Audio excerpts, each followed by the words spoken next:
Good morning, everyone. Welcome to Riley Gallagher's Masters of Science Thesis Seminar.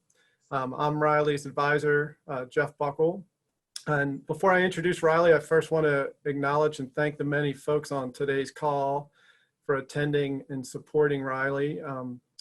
Really appreciate you all joining in. This is a really large group, and maybe it's something we'll have to, when we go back to actual physical defenses, we'll have to include the Zoom to increase the participation, because this is awesome. Thanks again for your support.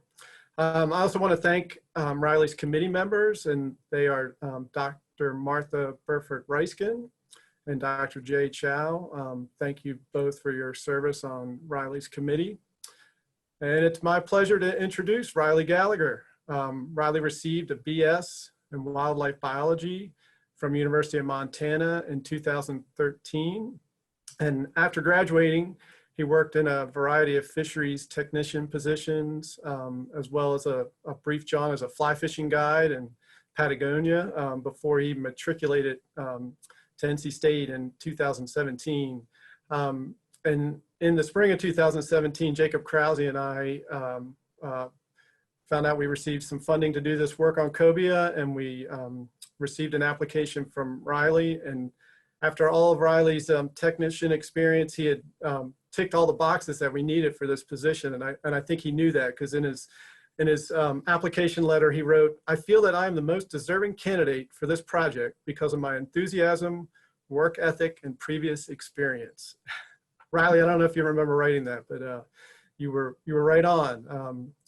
All right, so Riley's been very productive over the last 2.5 years with 2 busy field seasons, many busy academic semesters. On top of that, as you'll see, he's done some really neat analyses and research. And this has been recognized before today. He's received multiple awards from North Carolina CCA, and recently the Joseph and Robin Hightower Graduate Student Award in Fisheries and Wildlife Sciences. So congrats, Riley, on all the awards you've received to date.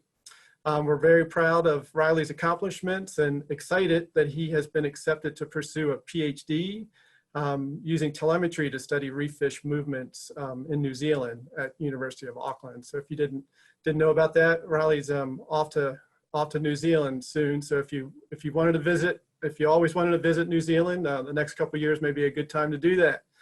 All right, so without further ado, the title of Riley's seminar is Using Acoustic Telemetry and Population Genetics to Investigate Cobia Stock Structure in the Southeast US. All right, Riley, take it away. Great, thank you so much, Jeff. And before I get too deep into the fisheries terms, I'll let a chance to let the coffee settle in. I'd like to start out by just acknowledging and my committee members, especially Jeff and Dr. Martha Reiskin and Dr. Jay Chow. I'm extremely grateful that Jeff chose me for this project. And Jeff has always been a positive mentor, and I've never heard a hint of negativity come out of his mouth. So I'm very grateful at the all-star committee that I have. Martha is always open to students fielding genetic questions that I have, and always doing so with a smile on her face. I'm thankful for Jay Chow showing me the intricacies of stock assessment science and understanding how to model marine migratory species. Without the years of knowledge and dedication of the charter captains, our Cobia tagging efforts would have been futile. Those of you in the audience looking to catch a cobia, look no further at these fine charter captains. To the current and former Buckle Lab students, it's an honor to be a part of, as many of you are in the forefront of cutting edge fisheries science. To all of you that have helped with fieldwork along the way, there's probably a few I missed on here, but especially grateful for all of you helping out. My best buddy, Hank Bush, coming out from Seattle to help tag And I wanted to congratulate 3 former interns, Hannah Gottesman, Chloe Michaels, and Claire Pelletier, for beginning graduate research assistantships. I'm so proud of you all. I'd like to thank the Coastal Rec Fishing License Fund of North Carolina for help making my research and education possible. My mom and my dad and brothers and their beautiful families have provided so much support throughout the years, and I'm just so happy and I love you so much. And all my friends waking up on the West Coast bright and early. I'm looking forward to seeing y'all soon. Lastly, the many people that sent data to us throughout this project. There's too many names to list here. I provided a few images of these institutions, but these detection data wouldn't have been possible without you sending them along. So thank you so much. When we talk about managing marine populations, so a biological population is a fisheries, an individual in a population living in an area. A term more commonly used in fisheries science is a stock, which is a management unit, grouping individuals by genetic relationship, geographic distribution, or migratory patterns. And the stock assessment is a formal process to characterize and predict stock changes over time. Stock assessments look at specific demographic rates of births, deaths, and growth to help set, to inform managers about how to set the amount of fish they can catch. It's important for the stock assessment that these rates are uniform within the stock of management interest. And most importantly, for the stock assessment process, designating the stock boundaries is critical, and recruitment has to occur within these stock boundaries. Migratory marine species create quite a bit of difficulty for managers to model these populations because they exhibit complex spatial behaviors. Given this, it's been suggested to use multiple approaches to try and understand populations using tagging or genetics or otolith chemistry to help understand where these true populations should be designated. Of specific management interest and the focus of my study is a species called Cobia. They're a large migratory species prevalent throughout the US East Coast, and they're seasonably available as they migrate.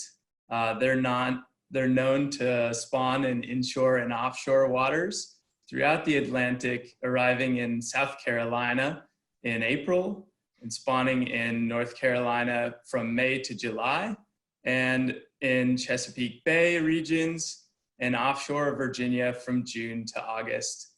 These were all provided from the literature, Schaefer and Nakamura,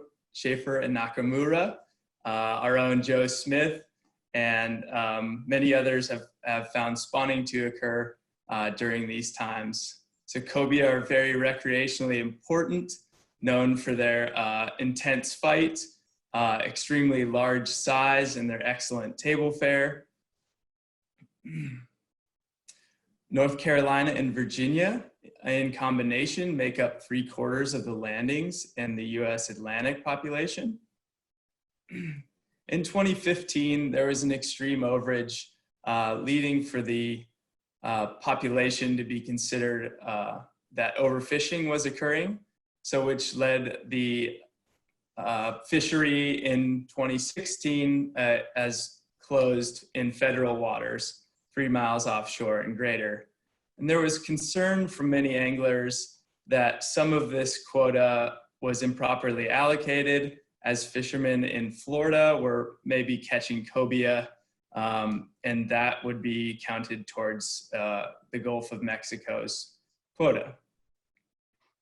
So, as I mentioned, the stock assessment process is a formal procedure occurring in many stages, and multiple states with multiple data sources.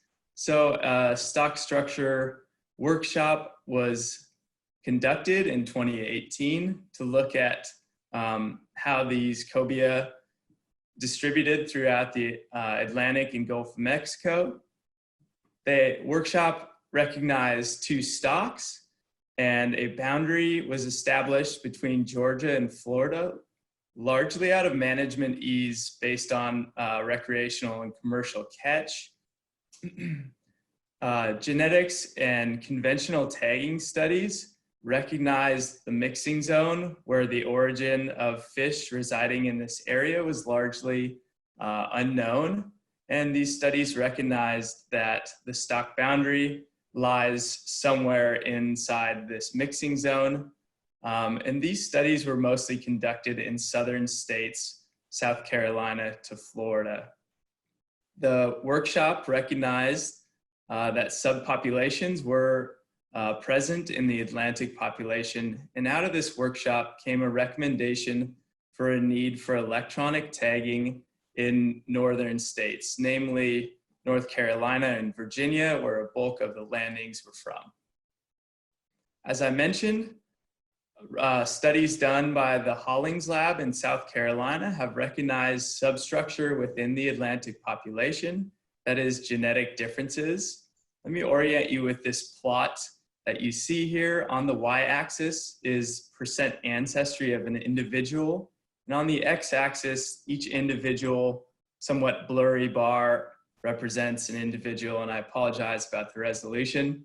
But most important takeaway here is inshore populations seem to differ compared to offshore populations in North Carolina and Virginia. So there's evidence for substructure based on the result of this plot. And it's important to recognize that these inshore groups may differ in specific rates that might deem or require different management action. The workshop recognized that site fidelity was occurring, and that being repeated return by an adult to the same spatial area. And again, out of this workshop was a recommendation for a need for more electronic tagging in North Carolina and Virginia. When I say electronic tagging, the most common techniques used in the assessment process are satellite tagging or acoustic. So our objectives prompted by this stock structure workshop were threefold. We wanted to describe the movement of cobia tagged in North Carolina and Virginia through time and understand their movement. We wanted to look at the degree of site fidelity that's occurring during summer months. And lastly, to look at substructure within the Atlantic population. So to do so, we started off by capturing cobia with hook and line between 2018 and 2019. We tagged 98 cobia over the course of the study, and you can see the distribution of tagging efforts on the left. We surgically implanted acoustic transmitters in the abdominal cavity of cobia, and we also double tagged each individual for a separate study looking at discard mortality. We took genetic tissue samples from every fish that we captured, and as well as histology from as many people or as many fish as we could. And then lastly, we closed the incision location with staples, which helped drastically reduce handling time. So as you can see on the left here, every black dot represents a receiver. Think of it like an easy pass when you're driving under. Every time a fish swims by, there's a detection sent to a receiver. All of these receivers along the US Atlantic seaboard detected cobia at some point in time during the study. An inset on the right is showing our receiver array, ranging from North Carolina, Cape Lookout to Cape Hatteras, and extending offshore to the continental shelf break. This is one specific type of receiver that we used. We downloaded our array seasonally and then submitted our data to the FACT network to be distributed. And throughout the study period, we experienced some good conditions and some not so good conditions. So we saw a remarkable 88% of our fish throughout the study period, which is super cool and very interesting. I didn't expect to see any, to be honest. But anyways, we observed multiple migration patterns throughout our study time. In the summertime, we observed spatial segregation, being inshore and offshore, and I'll get into that further. And then this stark, discrete segregation during the winter time, where we observed cobia in offshore areas of North Carolina, as well as south of the stock boundary in Florida. And just to point out, much of this is just based on where receivers are physically present. So it doesn't necessarily encapture by any means the full distribution of cobia. And this is a quick plot through time. Note the month on the top of this plot, as we can see, cobia distribution and their seasonal migration patterns here.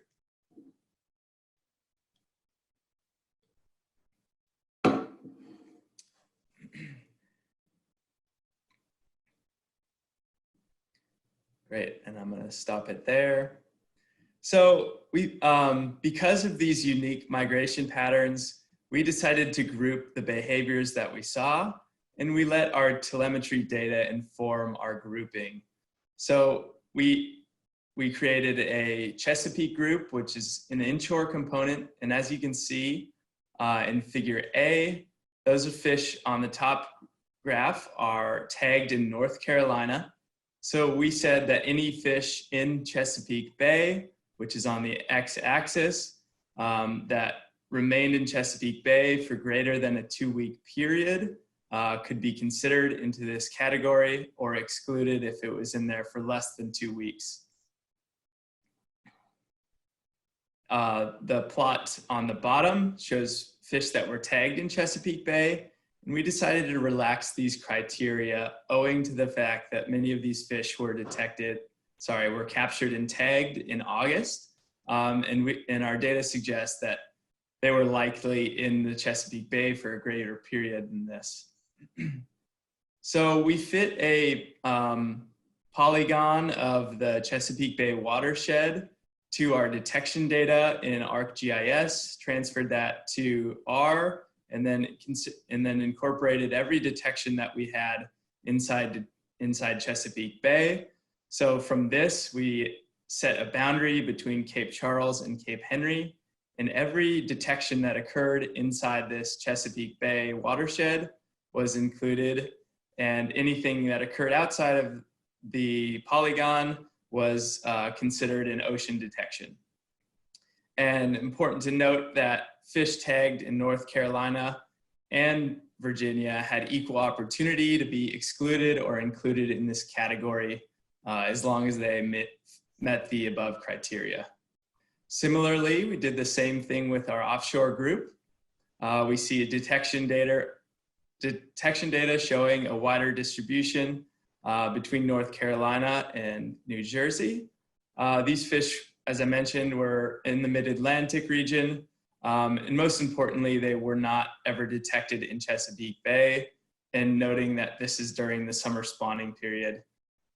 These fish were not detected in any estuary for that matter, and again, irrespective of tagging location. So we have our two groups now.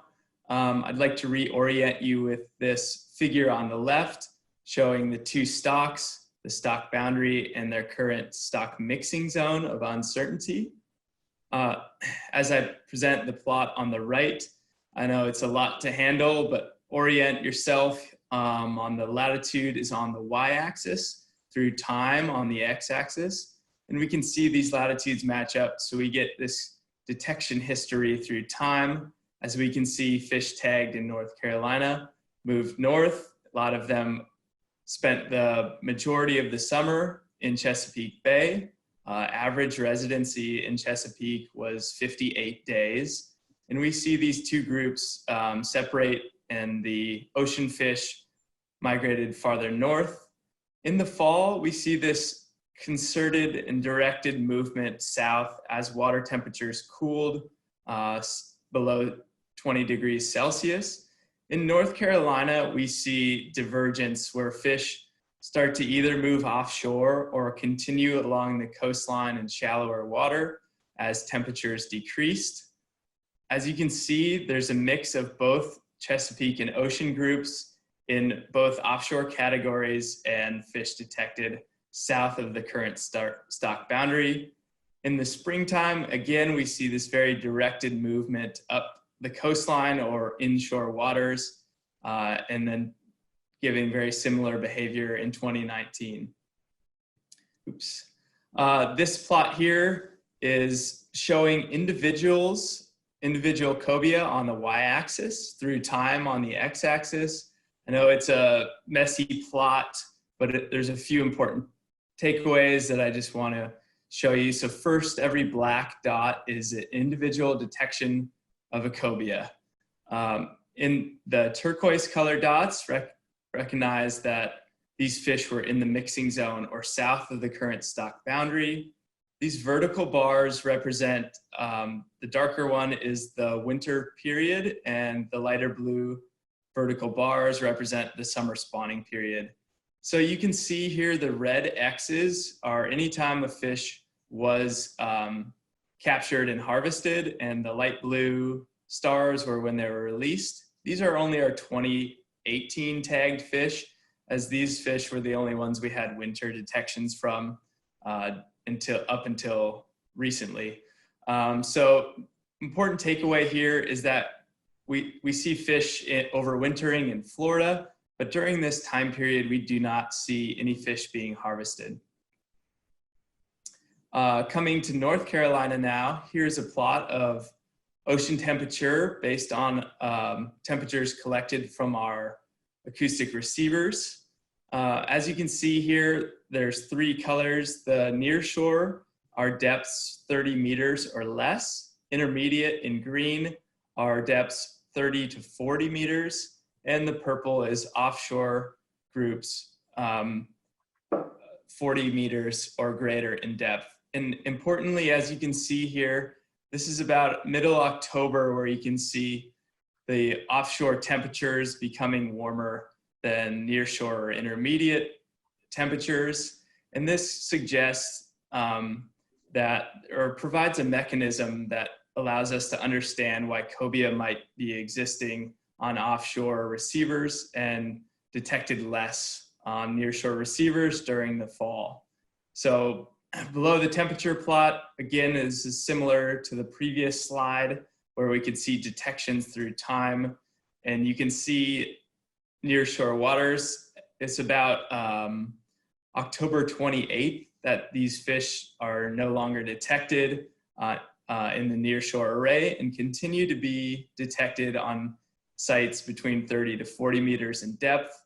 And those start to taper off I think it's January 8th. And then we continue to see detections throughout the winter in offshore sites sporadically. And then in the springtime, again, as water temperatures warm, we start to see cobia showing back up in the intermediate and nearshore waters. We suggest the Gulf Stream is a likely mechanism of these detections and why we continue to see cobia persisting along the continental shelf break. So this is a sea surface temperature plot provided with satellite data to the Rutgers satellite temperature database on this is 22nd of January. So this was the date that we observed cobia moving no longer detected on inshore or intermediate receivers, but we continue to see detections offshore. And this suggests that the Gulf Stream waters provide warm water refugia for cobia to persist throughout the wintertime along continental shelf break in North Carolina. Here in February 8th, we can see this transition, this Gulf Stream current starts to dissipate, and we see cooler waters along the shelf break. This is about the same time that we no longer are receiving detections on the offshore receivers. So this lends critical insight as we suggest that the Gulf Stream water and the continental shelf break are very important habitat for cobia during the wintertime. And this is likely occurring similarly in Florida, as the proximity in that area is very close to the shelf break as well. So we saw a bulk of tagged fish in 2018 move to Chesapeake Bay, a few less in 2019, suggesting this interannual variability between years. But during the summer and fall, all cobia were detected within the stock boundary. In contrast, during the winter time, 1/4 of our fish were detected south of the current stock boundary. And this has implications for the fishery and how quota is allocated, and concern from anglers, definitely. So reassuring is the fact that we did not report any harvest during the winter time, but this, we remind our audience here that the, our sample size is relatively small compared to the greater Atlantic stock, and this may not be indicative of the fishery as a whole. Moving on to objective 2, looking at site fidelity during spawning months. So in 2018, we observed 29 tagged cobia in Chesapeake Bay and 8 individuals offshore. So we wanted to look at the degree of site fidelity occurring using a chi-square test, taking the difference between observed and expected values and comparing the two. Here, our null hypothesis is that site fidelity represents 100%. So we would see 100% of fish returning in 2019 that were seen in Chesapeake Bay the year prior. And what did we observe? We observed 94% of our fish returning to Chesapeake Bay in 2019, suggesting site fidelity. Only 1 fish didn't return to Chesapeake Bay. And honestly, that fish was detected in there, but our criteria kept it out. So moving to the ocean group, we'll do the same test here. So we would expect to see 100% of individuals in offshore waters never entering any estuary. And that's exactly what we observed. So these 2 different classifications tests prove that we cannot reject our null, suggesting that site fidelity is occurring in Atlantic cobia. And this leads to more defined term of spawning site fidelity. As we know that cobia never left the Chesapeake Bay during the summer spawning period, with the exception of 1 fish that did return. So this suggests a mechanism for genetic divergence, and if this was occurring over multiple generations, suggests the idea of phylopatry. So our movement data were really important here, and the receiver coverage in Chesapeake Bay really helped in identifying site fidelity in the Atlantic group. And these support recent genetic findings done by Perkinson et al. And Darden et al. Moving on to objective 3, using multidisciplinary approach to investigate cobia substructure. So we did our own genetic test. Our sample size was 97 fish. We grouped them into inshore and offshore categories. So we see Cape Hatteras inshore, Chesapeake Bay inshore, and then Oregon Inlet offshore and Cape Lookout offshore. And we did not find any genetic differences between groups, suggesting one large panmictic population that doesn't differ in genetic structure. As you can see on the plot here, this is indicative of one unique population. So a couple suggestions about this. It's largely a function of sample size, but we suggest possibility that it might be based on the fact that these were collected or grouped based on the collection date or the date of capture. And so we wanted to look at if our insight into site fidelity would help refine our genetic groups. So we wanted to test genetics between these two groups that I mentioned earlier, the Chesapeake Group and the Ocean Group. So the inshore and offshore populations. But again, we did not see any significant genetic findings that would suggest substructure. And again, this is largely probably a function of a small sample size, but we have evidence that might suggest an alternative. The plot on the right here shows sample collection dates between our group at NCSU and the Hollings Lab in South Carolina. So we see here that the majority of our fish captured offshore in North Carolina occurred before June 1. This date is slightly arbitrary, but this was sort of the early peak of the season during the two sampling periods, 2018 and 2019. And our data, and compared to their data, we see 2/3 of their offshore samples collected later than June 1st. And so this suggests that collection timing may be very important for the genetic classification. And we suggest that during the summertime, if a fish is caught in North Carolina in May, that may easily become a inshore fish caught in Chesapeake Bay in June, which would confound a specific genetic grouping based on capture location. So we suggest that using telemetry and movement data to inform genetic groupings will be very important for future studies. Here we also collected a small sample size of histology from our telemetered fish that we tagged. So we only were able to positively identify oocytes or eggs in 6 samples.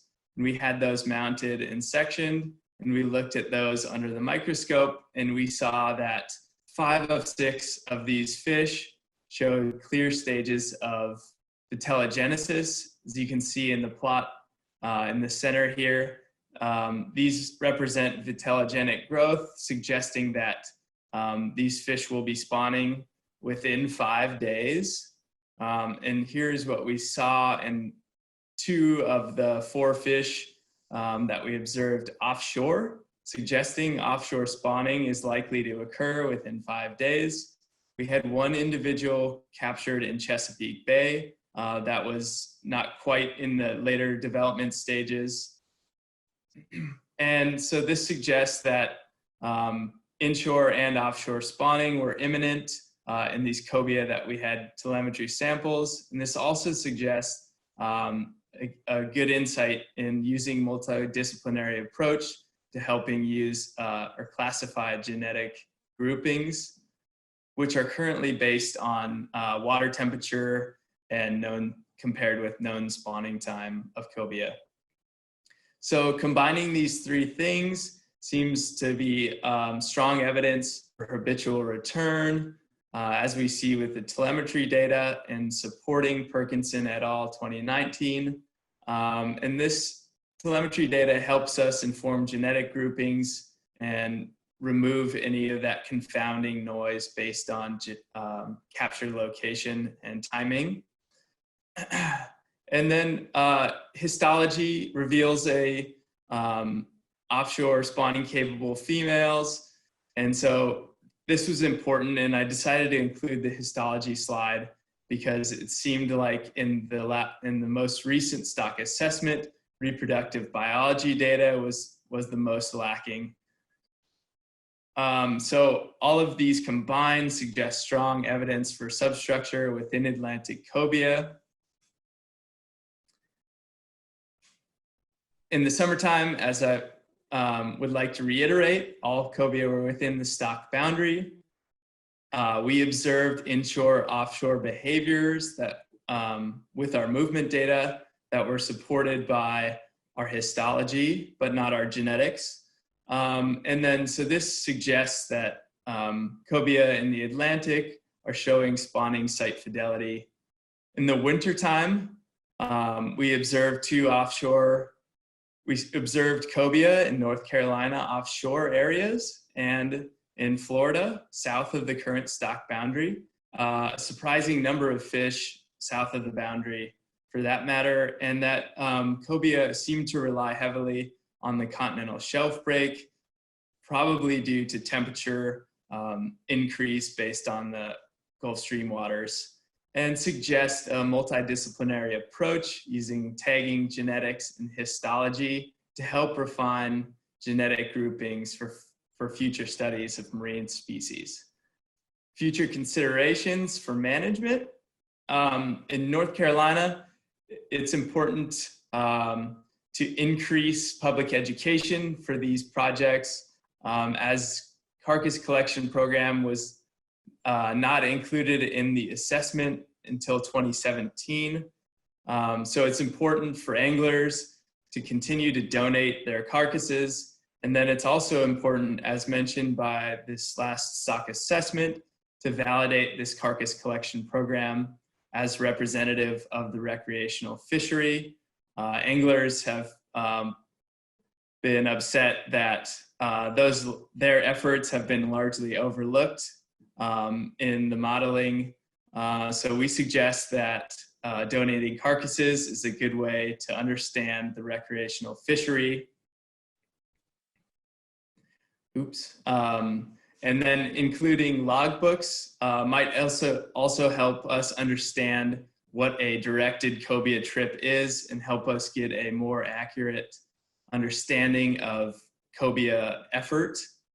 In the Chesapeake Bay, we suggest using otolith chemistry as another approach to help us tease out substructure as Chesapeake Bay waters lay down chemical signatures on the otolith or ear bone of cobia, especially during this summer spawning period when they're in there for 2 months or greater.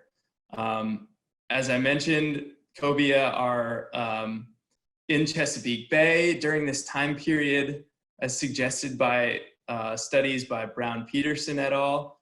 Cobia during this time period can spawn between 10 and 12 times. So suggesting that cobia are highly susceptible to anglers during critical spawning periods, and namely the conditions and geographic boundaries of Chesapeake Bay enable a high proportion of cobia anglers to be able to target cobia during the summer spawning period. We had 11 of our 13 fish recaptured occurring in Chesapeake Bay during that time. So this may require unique management to look at this inshore group if it is confirmed.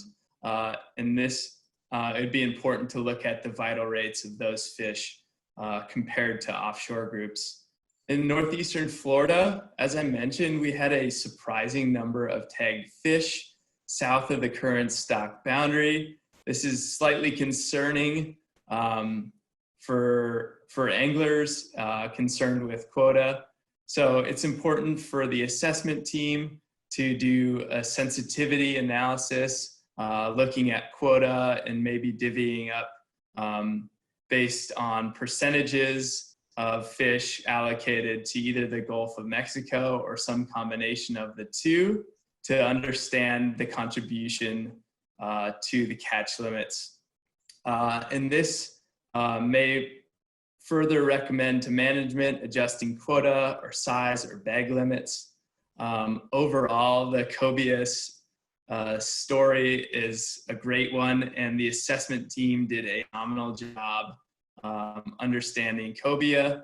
So this has been an incredible project to work on, and it seems like future Cobia fishing will be continue to be good throughout generations, as climate change is showing that cobia are the major winners as their generalist feeders.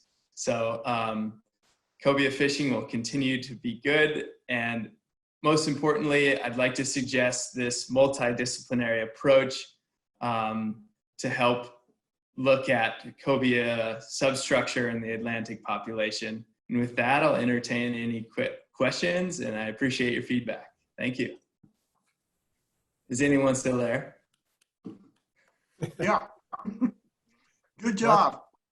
Lots of folks here. So yeah, so I can, if folks can, just if you have a question for Riley, just enter a chat, and then I can unmute, or you can unmute yourself and ask your question, or you can type it in to the chat. And so Riley, there's already a question in the chat from Jacob, and his question is, for the histological samples of right female cobia, were any of those fish tracked to the mouths of estuaries within their spawning window?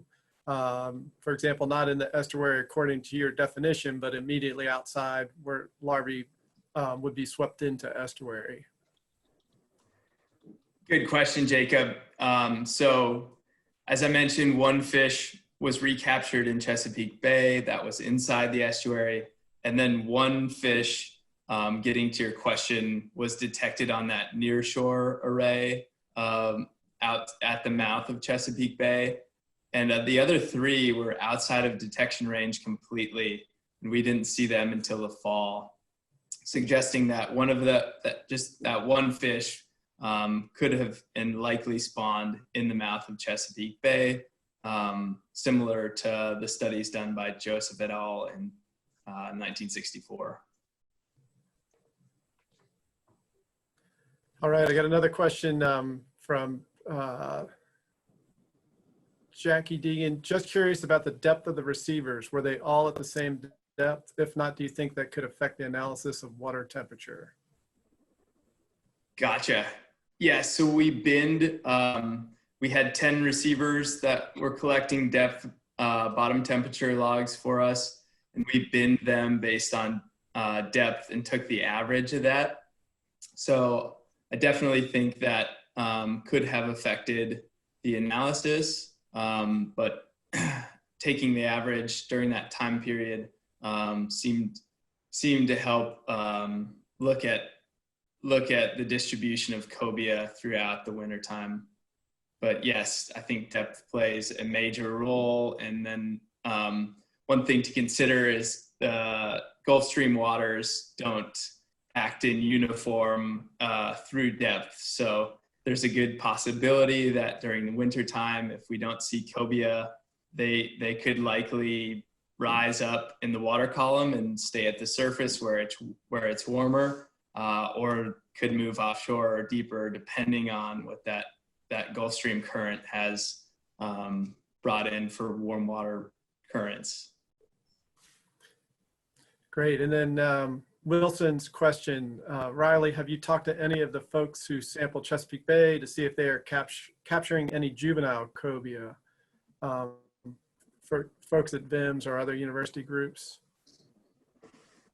Wilson, to my knowledge, that's a great question. And I don't know if any folks looking at larval samples in Chesapeake Bay is definitely an area where studies were done early on, 60s and 70s, and then seems like cobia interest has gone down as far as studying and until recent work. So I don't know of anyone specifically doing that. I'll reach out to Dan Creer and Kevin Wang about that, and I'll get back to you, Wilson. Yeah, Wilson, to your point, there's a paper from the 60s by Joseph that described the ichthyoplankton sampling up there. And then that paper has a little anecdote on 2 juveniles called off the VIMS dock, just to confirm that, they talk about the eggs, cobia eggs there and at the mouth of Chesapeake Bay, but then they also provide information in a sketch of what those juvenile cobia look like, which are pretty cool. Yeah, thanks, guys. Yeah, that would be, to me, Riley, that would, I mean, you've got strong evidence for spawning going on in there. That would just help to nail it down if there are any either ichthyoplankton or larger juvenile cobia samples as well. And I know the VIMS folks are doing a lot of trawl sampling up there, so they may pick them up. All right, thanks, Wilson. Riley from Dan Creer, any idea what's going on with fish detected on receivers north of Virginia? Good question, Dan.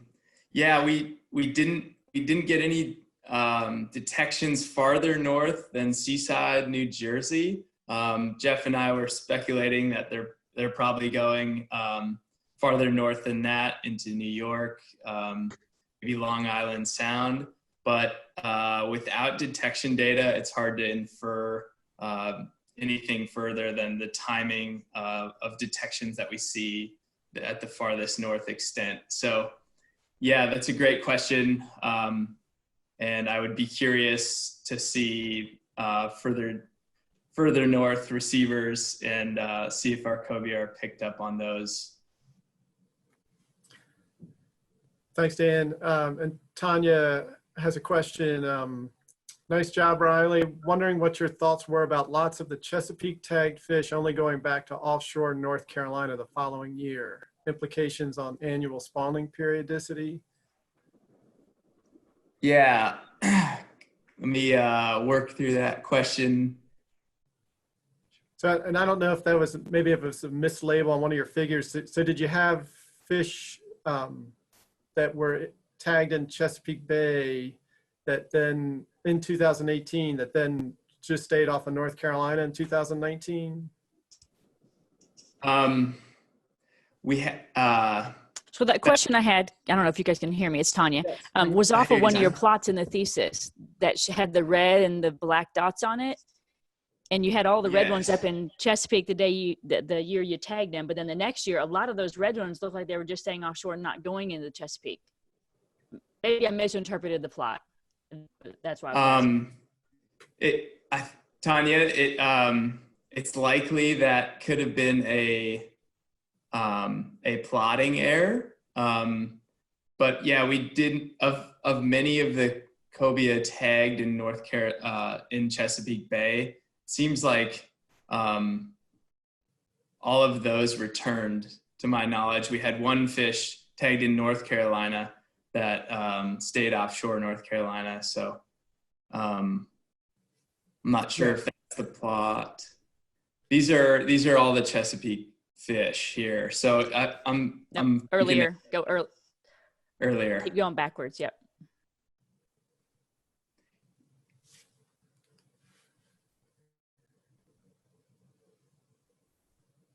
Yeah. Maybe that one right there. Seeing All of so in 2019. yes. It's just like there wasn't any red over here in offshore North Carolina in the first year, but then over here we got a ton of red showing up offshore North Carolina. Right. Yeah, that's a good point. So that I know that we had fish moving in through North Carolina really late. For example, one fish left Florida on May 8th and zoomed all the way up to Chesapeake. But that's a good point, Tanya, and I'll look into my notes and make sure to address that question. It's possible that could be a plotting issue. This plot isn't all that easy to create. That's okay. I was just curious. And again, I didn't know if it was just a timing of annual water temperatures or something like that too. Right. No, that's a great question, and I'll make sure to address that. Thanks. Thanks, Tanya. All right, from Justin Yost. Did you look at grouping fish for genetic structure based on individuals that migrate south versus fish that migrate and potentially overwinter offshore? Thought about that, Justin, and I'm definitely interested in looking into it. We felt like because of the two results coming back without significance, and probably a function of sample size as suggested by Tanya, that we would wait until we had a greater sample size to do any further analyses. But I do think that's a great idea and something I was considering, especially since we didn't see any substructuring occurring. So yeah, that's a great idea, Justin, and I'd love to work with you and Tanya about that. Thanks, Justin. Let's see, Tom Tears, great work, Riley, and very nice presentation. Do you think the hurricane events affected the data collection and or your results? As you know, Tom, we had to pull data out, receivers out, two falls in a row.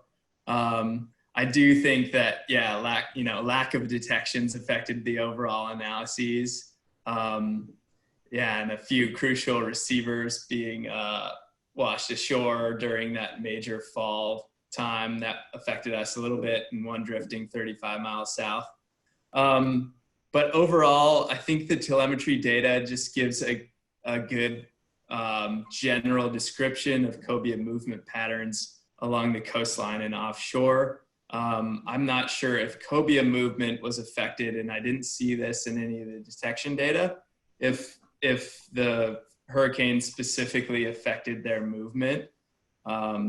So, we kind of, rather than looking at each individual fish, we were looking at the larger sample size to make inference at a population level. So to my knowledge, from what I've seen thus far, I don't think that the hurricane had an effect aside from us not receiving more detections. I think the general pattern was there. Thanks, Tom. Steve Lompardo has two questions. Steve, just come on and ask it, and pick one of the two, and because there's a couple other questions that, and we're starting to come up on the end of the time. All right. Can you hear me? Yeah. Gotcha, Stove. Okay. Hey, everybody. Good to see your faces. I'll just go with the first one. Hey, Riley, can you speak to the northern diffusion of fish tagged in Florida, Georgia, and South Carolina? I'm just curious about that, whether those fish are moving up north above that stock boundary. Specifically during the year, sorry, can you refine that question, Steve? I would guess to just say, I don't know if I could refine it. I was just thinking, just in general, any fish that FWC or Georgia DNR are tagging at any time. Do you know of like the proportionality of this fish that they're putting out? How many of them maybe migrate north above that? Basically, the reverse of your study. Okay. I guess I don't know how much farther north those fish are getting. I know that Matt Perkinson's paper came out in 2019 suggesting most of the fish they tagged returned to the area of capture. So and then in the wintertime, those fish would largely use that stock mixing zone similar to what we saw. But yeah, I'm not sure if they had fish tagged in South Carolina that then moved farther north. I'd love to catch up with you and Matt about that. But yeah, I think largely, I guess depending on the time of year, they did notice, now that I'm working through that paper in my head, they did notice a lot of fish going to Chesapeake Bay. And so is that kind of what you were getting at?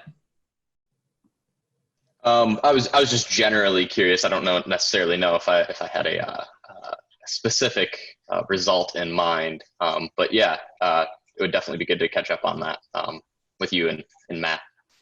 So the big one from that study was, and Tanya's earlier work was showing that Fidelity to South Carolina, so they now have a distinct population segment that's managed accordingly as an inshore, a known inshore stock with separate divergent genetics. Gotcha. Thanks. Good talk.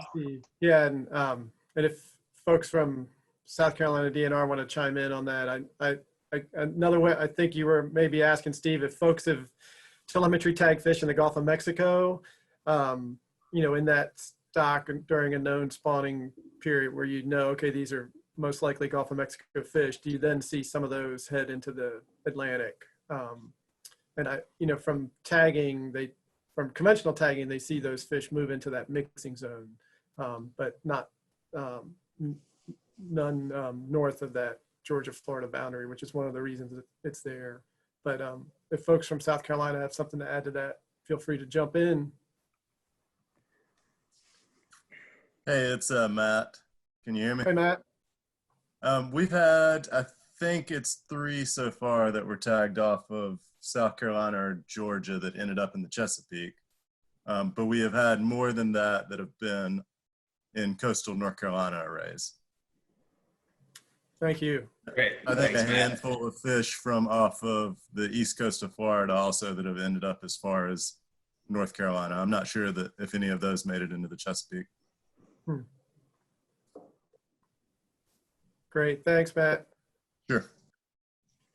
All right. And thanks, Steve. And there's a question from Raymond. Great job, Riley. One question: is there evidence of gene flow, that is microsatellites, between the Atlantic and Gulf of Mexico stock in the mixing zone? Great question, Ray. There is a degree of gene flow between the two stocks that I know of. I'm not sure. That'd be a great follow-up question with Tanya. But I do know that there's a degree of migration between those two stocks that occurs to helps flow between populations. And I think that's like somewhere around 7 fish per year. To be honest, Ray, I'm not entirely sure. And that's something that I'll look further into and talk with our genetics folks about. Yeah, and to that point, and Tanya can jump in, one of the reasons the break is where it is because there were the differences between the genetic differences between Gulf of Mexico capture, the capture locations there and the Atlantic. So let's see, moving on. Fred Scharf, Riley, your data seem to support the existence of site fidelity through time that support inshore versus offshore spawning groups, but you found no genetic divergence between these groups. Where, when do you think some level of mixing is occurring? Definitely during migratory times. And then in the winter time, we see those fish diverging offshore or moving to Florida, but it looks like kind of a combination of both inshore and offshore groups combining or mixing. But yeah, Fred, just to your question,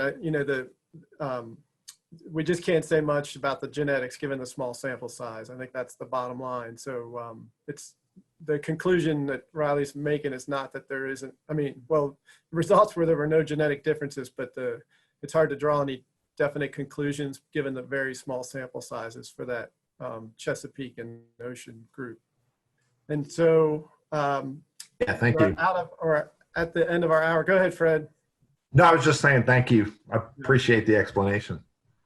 We're at the end of our hour, so we're going to sign off. Thanks, everyone, for attending. This was a great group and excellent questions.